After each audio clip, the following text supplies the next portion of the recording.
Много интересно се чувствам аз в момента.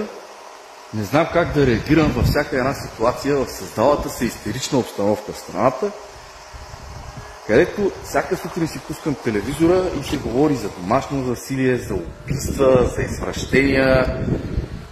И така напълвам си главата с един негативизъм и си викам, Боже, това българите сме станали отвратителен народ. Гледай, българи са тия по улиците. Хора карат дрогирани, газят други хора. И в един момент всичко това нещо започва да получава отпор. Отпор от българските политици. Законодателството започва да се кове на ново и сериозни закони, едни промени, които ще променят абсолютно цялата реалност. Това ми внушават телевизиите. В този момент обаче прочитам една новина, че от 1 януари цената на електрическата енергия скача с 35 до 40% според прогнозните цифри, които са заложени в момента, което пък не навежда на мисълта, че предишните години, като прогнозират едни цифри, то после увеличението е доста по-високо от това, което е прогнозирано преди няколко месеца. И така очаквам около 50% увеличение на електроенергията. Вие осъзнавате ли 50% какво означава? Ако сте плащали, примерно, 300 лева 400 ток, сега ще плащате 450-600. Увеличение с 50%. Това е огромно увеличение, разбирате ли? Огромно увеличение. Обаче, като се замислиш пък, в крайна сметка, важното е, че ще вземат автомобилите на тия, дето карат дрогирани и пияни. Майната му на това, че ще увеличат тока.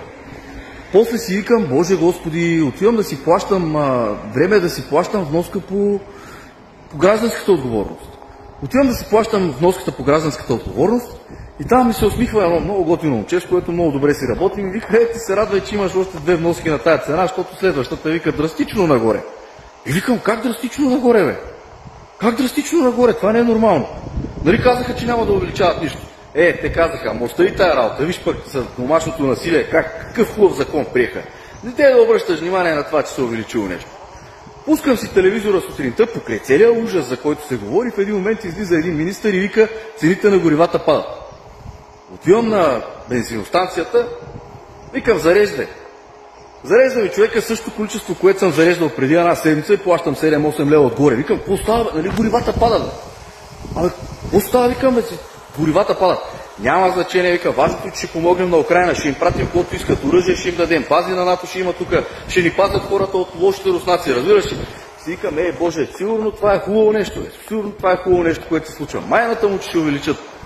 Това, всичкото го увеличават. Влизам в магазина да си пазаря, какво съм си пазарил преди за около 20 лева, сега купувам за 40 лева. И си викам, Боже, инфлацията 20%, аз за 20 лева, който си купувах сега за 40, мене ми идват 100% увеличение. А после си викам, пък нали 3 март ще го махнат като дата, като национален празник, ще го сменим с 24 май. Какво ти пука, бе, братче, че са ти увеличили цените двойно? Важното е, че в момента законодателите работят.